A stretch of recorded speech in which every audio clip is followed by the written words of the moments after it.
All right, Emily Goodwin here with Writers of the Future. And again, we are talking to friends and fans around the world, and we have a very, very special guest on today, Stephen L. Sears, screenwriter and author and very good friend. Stephen, welcome.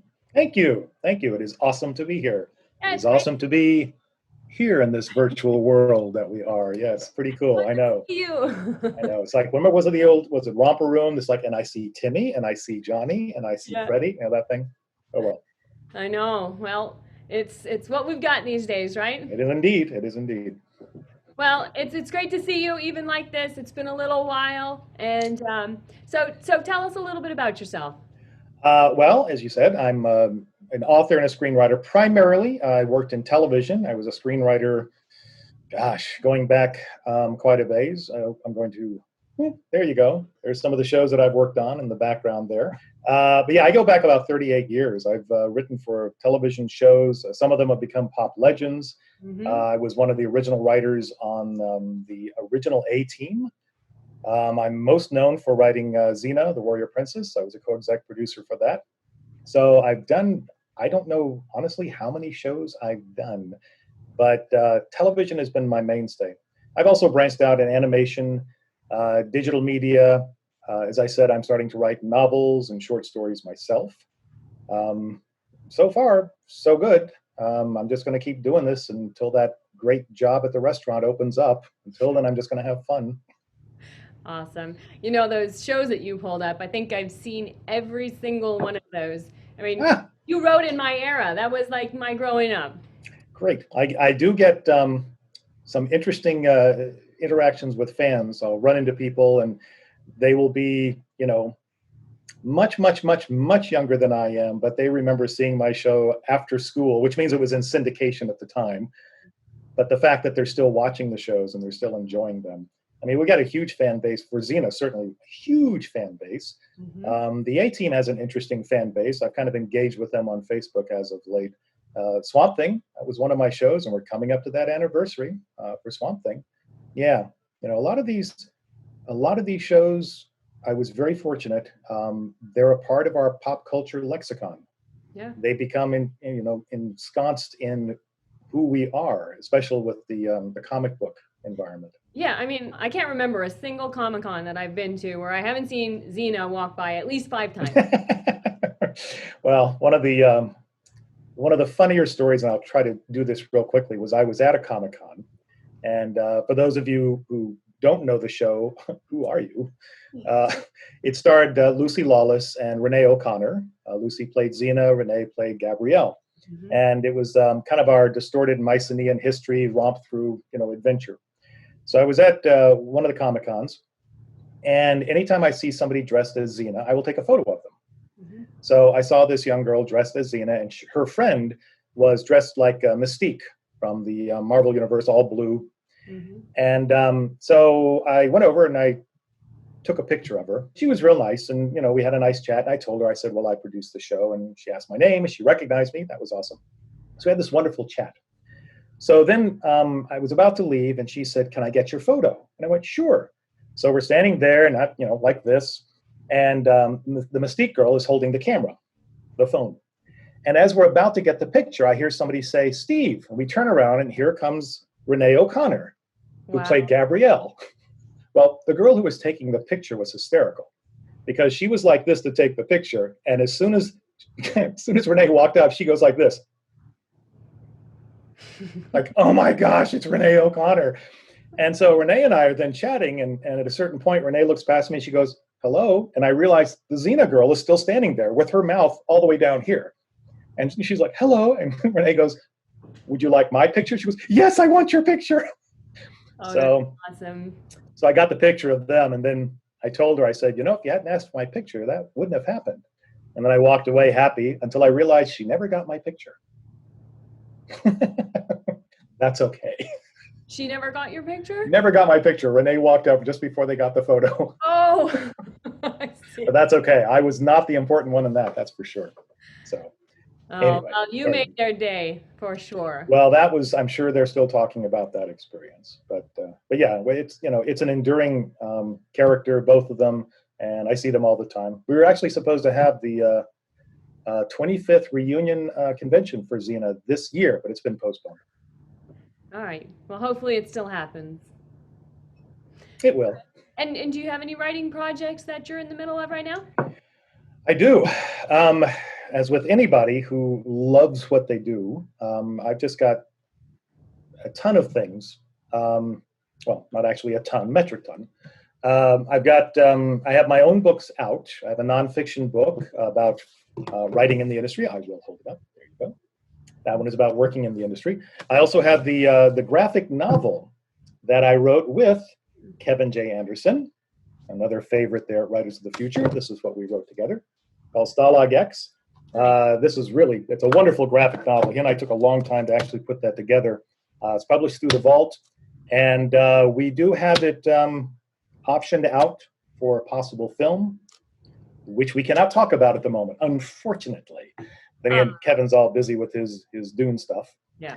And then a couple of other pilot projects that I'm working on. One of them is called Candide, and it's based on a series of books. And in fact, this is the package that we're sending out. So it's a television producing thing to put together a package with all the scripts and send it out. I have several short stories and a couple of novels that are in the works as well. You've been keeping busy. Boy, I tell you, when I can get to it, that's the thing. Yeah. Yeah.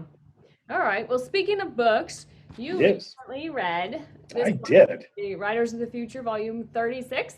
Yes, indeed. Tell me what you thought about that. I thought it was great. I love short stories, and I hate short stories. I love them because when they're done really well, you go through there's a series of arcs that you personally go through, or at least speaking for myself. It takes you a little bit to catch up to what the story is. Then you're kind of questioning, where is this going to go? Then you're locked into where it's going. And if it's done really well, you're just not sure where it's going to dump you out. The thing I hate about it is that when I read a short story and I really like it, I have to then reboot my mind so I can read the next story. And that happened a lot while I was reading these. Yeah, on these, I just picked a new one each night so that I could let that one sink in. Yeah, there's a couple in here, well, more than a couple, that you really have to put the book down and walk around the house and talk to yourself. Yeah. Some really interesting approaches on stories. I go back to the golden age of science fiction. Not that I was writing then, but I mean that was my favorite stuff when I was younger. The Isaac Asimovs and those stories. L. Ron Hubbard being a good example, certainly in the pulp area. And those stories had high energy. Many times they had very complex situations, but they were related in such a familiar way that you just caught on to it immediately. But what I really liked about that era is that you didn't know where it was going to go. There was going to be a twist. We got into an era of, and I'm not criticizing this, I enjoy these stories as well. We got into an era of writing socially relevant stories, which are good. And the vast majority of them, however, didn't have a huge twist. They had a lesson at the end, but it wasn't a revelation, but it was a nice lesson. So many of the earlier stories had that really great twist that you would then reflect on yourself. So the stories in this compendium especially had all of that. There's some really nice socially aware stories in there if you sit back and you reflect on yourself, but they had those endings. They had those nice little twist endings. Yeah. Or they had that, I never thought about that. Yeah. And did you have a favorite story in the book? I knew you were going to ask me that. Well, first thing I'm going to say, and everybody knows this about me, and it's a true fact, I'm not wired for favorites. If you ask me, it's like, what's your favorite? I will say, well, specify. Do you mean favorite in plot? Do you mean favorite in character? Do you mean da-da-da-da-da-da-da-da? I'll go crazy. It's kind of like asking, a parent, who's your favorite child? And it's usually really, which one do I not hate at the moment? So there are several in here that stood out to me, but all of them stood out. Mm-hmm. I will say that the first one, the trade, I loved the approach on that. I just went with that ride because we've all met people like that character. Yes. and it was engaging and it was amusing, and that was another one where I didn't know exactly where it was going to go, but it was so familiar in this bizarre environment. Yeah. The other one, interestingly enough, that was the first one. What was the name of the other one? Oh, of course, the automated Everyman Migrant Theater. Oh, yeah. All right, now I will tell you that I just could not stop laughing out loud. Yeah. Transformers meets Shakespeare. Well, I come from theater, Ah. and I have had a lot of cars, and I like cars, and I just couldn't stop laughing. And the references were so organic; they were just tossaways. Mhm. So it kind of reminded me of some of the old aspirin stories where it's just the puns just kept coming and things like that. Mhm. So that was a delightful story. But again, I have to say I'm biased in that one because it hit the two things that just charged me. And one of my close friends, by the way, actually plays Optimus Prime at the amusement park. Oh, He's that's actually one of those characters. So I'm going to get him to read the book. what a role. So, yeah. But I think, all of these stories really worked. And when you asked me to read it because you wanted to talk about it, there's always that bit of trepidation of like, is there going to be a clunker in there, and I'm going to be put into a corner where I have to come up with things like, oh well, it was formatted nicely, but not a clunker at all in any of these. And the artwork's always amazing. Yeah. The artwork is just fantastic. Yeah, no, it's definitely a very nice, totally wide range of art this year I found in this volume. Yeah, and very encompassing. I There's always a few on the screen here. I always going to decide whether I want to look at the art first before I read the story. And I don't want to do that. So fortunately, the way you guys have it laid out, the artwork comes later in the story, and that's good. I don't want to prejudice my mind. I want the images to pop up. Incredibly accurate, and a few of them just were like, okay, that is the perspective. The story about the word. A word that means everything? Yes. That was a mind bender. Yes. I love that story because I like asking those questions of myself. Mm. That analyzed so many different levels of human existence and human prejudicial outlook. The fact that, and because, we are humans reading these stories, it doesn't matter whether there's aliens in the stories we're reading them, we bring our own perspective to it. Yeah. But the idea that you would then try to figure out the importance of one word, because that word could be the fulcrum and the focus point of an entire spiritual belief. Yeah. I found that one to be very interesting. Mm-hmm. I really enjoyed that one. But I will not tell anybody that's an easy read. No. It's not. No. It's not an easy read. Yeah, he put a lot into that for sure. That was Andy Deagle, and yeah, he was one of the first place winners for this year. Yeah. Well, obviously that's what's the other one that I can go on and on about these stories. I'm looking at the list right now because they were all The Catching My Death. Oh yeah. That was funny because the first line in there is like he caught his death. Mm-hmm. And a long time ago, one of the first screenplays I ever wrote, I wrote it based on just one line that somebody said to me. It literally was just a toss away line. It wasn't meant to be a story. It was just a colloquialism. And, he caught his death. That's a colloquialism. But this entire story came out about it. Mm-hmm. And I don't know if that's the genesis. I'm not saying that it was. But I'm saying that it takes such a common thing, turns it on its side, and says, what does this actually mean? And is there a story here? And there was that entire story about life, death, our perspectives of it, and the question, if we knew the destiny of our mortality, mm-hmm. how would we deal with it? A lot of people like to think that they would love to know the date of their death so they could plan everything, spend all their money the day before. I'm not so sure about that. Yeah. And this story kind of explores a little bit of that. That first line that you mentioned, mm-hmm. on Catching My Death, it says, Jacob caught his death yesterday. Yeah. Yeah. And it's the first thing you think is like, I caught my death of cold. That was the colloquialism that I'm thinking about. Yeah. So he caught his death. But you don't go jumping to he actually physically caught his death.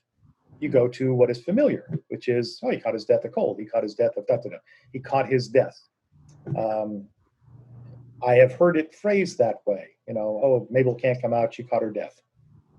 It's like she has a cold. That's about it. Mm-hmm. So, yeah, those particular stories that allow you to prejudice yourself into what you think you're going to experience and then something else. Yeah, I love those stories. Yeah. I'm looking at the artwork again right now. So cool. What's interesting about the artwork in this book is that you have it in color, and then throughout the story, it's in black and white. Mm-hmm. It works. Yeah. Usually, it doesn't work well when it goes into black and white. But yeah, looking through all of them, almost every one of them, you are centrally focused on what the content is. Yeah, I mean, the contest used to all be black and white. It used to, all the way up for the first 30 years of the contest, they were all black and white until volume 30. And Oh, when we really? went to the trade paperback format, then they became all color. Interesting. And we also made it larger format so you could feature the art. It's almost like little posters in the book now. Interesting. Yeah. As Abel the Heir, Oh, yeah. I'm still working on that one. That's I mean, a wild one. It says so much about technology. It says so much about how war has become antiseptic. It teaches a lot about, it talks a lot about our dependency on technology is going through an arc. And technology used to be a tool. Then it became a necessity. Is it going to take that next step where it becomes a dependency? Mm-hmm. One of my phrases to describe our own evolution and where we are today is that we are still basically, little monkeys running around on the savannah, but our sociological evolution has far outstripped that. Mm-hmm. And our technological evolution has outstripped that. And the problem is up here, we're still in the first stage. So trying to put all that together and deal with it, and then taking it into this environment of war, Yeah. and that extra environment of dependency. And again, I'm not going to give a spoiler, but then that next level that pops up right toward the end of it. I know, what a twist that was. Yeah, that was one I did not see coming. Yeah. When I got to it, I went, oh my gosh, yes, I hate these types of twists because I should have seen that. I know. Should have coming, but it made the story. Exactly. Yeah. Exactly. Yeah, it was one of those that could have just ended with the final commentary on what was going on, but then it went that little extra level, and you realize I fell for it too. Yeah. The character isn't alone here. I fell for this as well, and that's not giving away too much to anybody. So don't worry, you'll hopefully be as pleasantly surprised as I am. Yeah. Let's see what other stories that we have there. Oh yes, the Winds of Harmattan. That's a very unique voice. All the works here have a very unique voice, and I like that. That's a good thing. New writers should understand that. New writers, you want to chase after the exposure you have for your writing, but you don't want to start doing what other people are doing because you think that's the easy boat. Or even worse, you become doubtful of your own creativity and you start chasing other people's voices because, one of the phrases I hate is, I want to be the next L. Ron Hubbard. Like, no, you don't. No. L. Ron Hubbard would have wanted you to be you. Be the next you. Be unique in yourself. I spent some time in Africa and I studied up on it. I'm never going to pretend that I'm an authority, ever. But I was seduced by the beauty and the lyricism and the beliefs, both the good and the bad beliefs, the spiritualism that they have. That was one of the stories that it took me a couple of pages to immerse myself into it because I'm so far away from it. But it was also one of those stories that was it rang little familiar bells because of the research and stories that I had read earlier on different subjects dealing with African and nativism and tribal spirituality. Nice. So it's a beautiful story. It really is a lovely story. But it's not an easy one. And I'll tell you, one of the things that I reflected on when I read it is I said, I'm not a woman and I'm not a mother. and this is still affecting me. I can only imagine the effect that would have on women with children. Yeah. So, but a beautiful story. It Yeah. really was beautiful. Yeah, and another one with the artwork. When I got to the to Oh, see yeah. the artwork, oh yeah, no, just like, yeah, there she is. Mhm. Wonderful. So you like this year's round of stories? Yes, yes, I did. I know. I don't want to draw this out too much for you. In mind, by the way, I mentioned this. A mind bender for everybody, but a must read out of these stories is Foundations. Yeah. I had to go back and start over on that one. Oh wow. Yeah, it's a you've got to get your head out of a mindset. Once you accept the scenario and you go with it, it's great. But the whole basis of that is so bizarre that I had to like separate myself from it. I said, okay, I'm gonna go get a sandwich. I'm gonna think about this. I'm gonna come back and read it again from the perspective that that actually is the reality. Mm-hmm. And then read through it, and it's another one of those stories that I think makes several commentaries at the same time. It's not obvious, Right. but yeah, that was a. I would say of all the stories in there, that was the one that was the most difficult for me to wrap my head around. Not completing it, once I accepted it, I was able to move on. Yeah. But again, I think as readers, we always bring our own prejudice to it. And Yeah. it's kind of like, no, that doesn't make sense. This is not simple here. You can't do that. And how does that make sense that this would happen? Yeah. And you're like, let it go. It happened. There's the story. Go play. So Yeah. It's just open for their creation, whatever they're coming up with. yeah, It's just all over the place. that's and I think that reflects in all the stories is that there were I didn't see anybody running into barriers. They just said we're going to go. All of these authors said we're going to go where this takes us, and I have to think that all of these authors are just gabsmacked at what the illustrators came up with. Yeah. Again, I'm once again going through the illustrations. I had one short story of mine which got an illustration as well, just recently, as a matter of fact. And I remember sitting there saying, "Wow, this takes it to another level." Nice. But yeah, It's always such a special part of the contest when the winners come out to Hollywood and you have the writers and the illustrators and they're all out here Mhm. and there's this big reveal that happens where all the art's lined up around the room and the artists are behind in the back and then the writers come in and they go around and find a piece that matches their story and then the illustrator comes up and it's this whole emotional thing and somebody created this art piece for their story and Mhm. it's just one of my favorite parts of the week when they're all here and Yeah. it's just phenomenal to see and then they go talk and talk. I mean you can't get them out of the room after that. They just keep talking about like, oh, and this is perfect and you got this character perfect and Mhm. yeah, it's a really nice Now, moment. do the illustrators? I'm going to ask you a question. Do the Yeah. illustrators? They obviously meet the authors. They know the story. They have to read the story, obviously. Do they? How much interaction do they have with the author before they go off and do their illustrations? Zero. Wow! So how it works is Wow! is the illustrator is given the story to illustrate and it's art directed by Echo Chernick, who's the illustrator coordinating judge, and Mhm. she works with the illustrator and they have the story and there is no interaction with the authors and they're judged on that final piece that they do that's in the book. So and then they don't meet the author really until they come out to Los Angeles and everybody's here for the workshops and then they meet their partner. So it's pretty cool. Wow!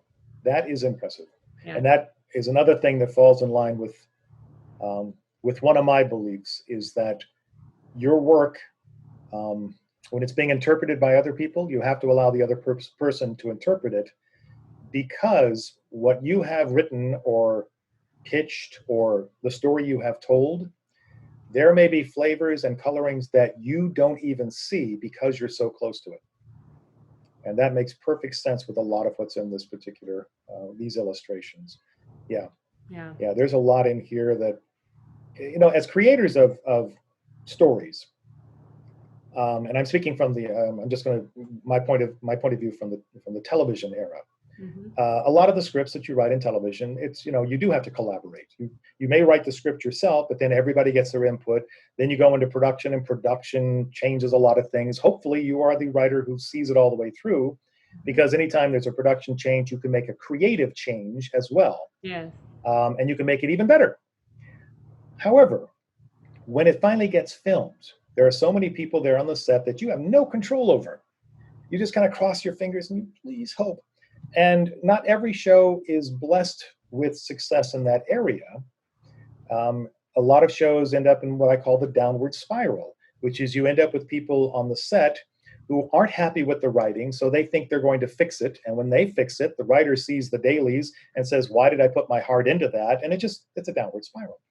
But then you have those other shows, those really, really special ones, where your actors and the directors and the people on the set can't wait to see what you've written. And then when they see it, they think, oh, okay, this is great. I know what I'm going to do with this.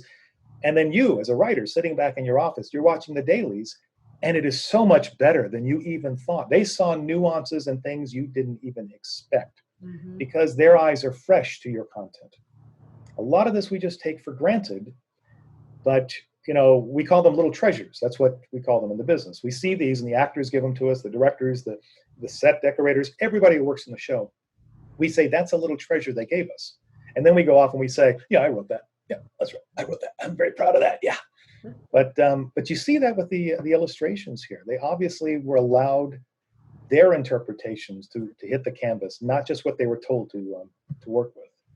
Yeah, that's exactly right. Very And that's cool. yeah, and that's one of the things, like when the contest was created, originally it was the Writers of the Future contest, and it was 5 years later, but the Illustrator contest then followed the Writers contest. So it makes sense that it would work that way, and it just adds so much to the whole thing, because they really do work hand in hand. Mm-hmm. Yeah. That is great. Well, it shows, and the creativity is all there. I feel like such a cheerleader for this, but I really do. I did enjoy everything. You mentioned the Hubbard story, the Borrowed Glory. Yes, Borrowed Glory. Um, as you know, I am a fan of L. Ron Hubbard's, especially his short stories, because of how quickly they can immerse you into their environment and drag you along. That is the one thing about really, really good writers, and especially, you know, writers who excelled in the pulp era.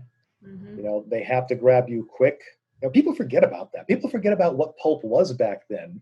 And pulp was so common that it was easy for people to look and put it down.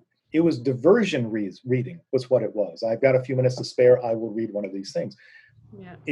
The authors who survived that and made their names were the one that people could not stop reading the stories. That's right. It became the reverse. It's like, no, I'll get to that in a second. I've got to finish this. And when I'm done with this one, he's got another one. I'm going to read that one too.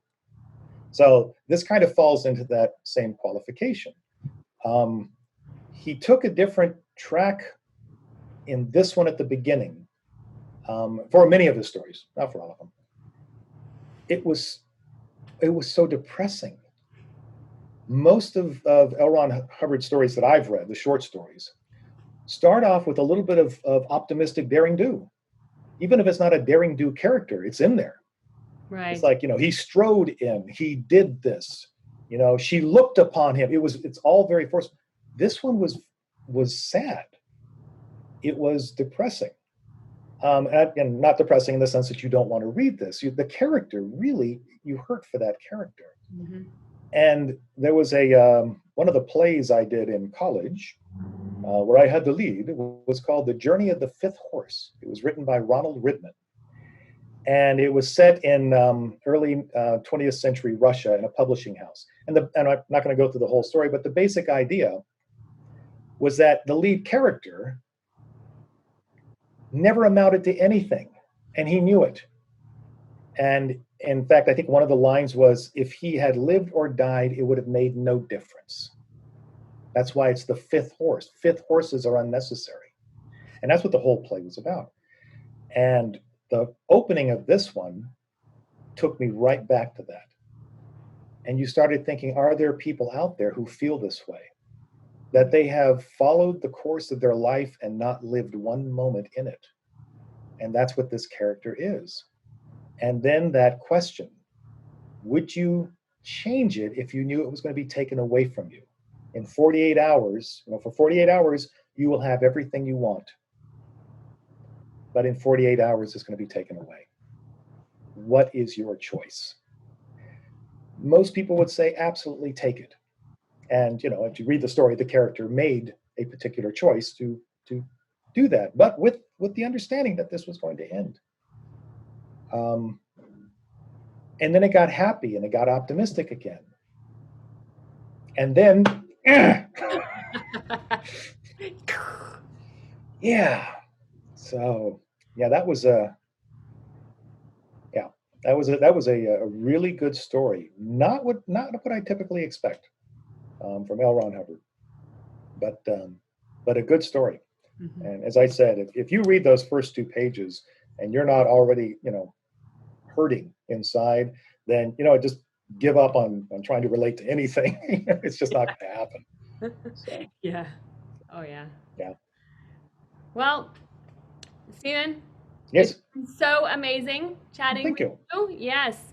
So if somebody wants to find out more about you, do you have a website or somewhere they can find out more about you? Yes, you can find me online. I'm really easy to find. My name is Stephen L. Sears. That's with a V, and the L is important. And if you look for StephenLSears.com, one word, Stephen L. Sears, you'll find my website. Again, I have to say the L is important. If you look for StephenSears.com, you'll find a completely different website, which fortunately has nothing to do with my industry. It's about actually how to clean your ears. Oh. Stephen's Ears is what it is. It's for kids, actually. But see, that way I just gave you a mnemonic so you will remember my web address. But you can also find me on Facebook, Instagram. I generally use the handle FSU Writer, FSU being Florida State University, where I came from. But yeah, I'm, just Google Stephen L. Sears and I will pop up on there. So easy to find. Well, we look forward to being able to see you in person sometime soon. Yes, we have a dinner which has long been delayed. That's right. That's right. Yep. As soon as we can get more than, as soon as I can go out of the building, I'll be glad to come see. Yeah, I know. But you know something? This is something, we have to weather through this, and we will. Yes. There'll be a new normal. We will get used to it, but we are by nature social creatures, and we're going to strive to get back into that particular mold. Exactly. Well, it's been amazing speaking to you, and it's so good to see you again. You look great, and say hello to Jessica for me, and we'll talk again soon. Excellent. Very cool. Okay.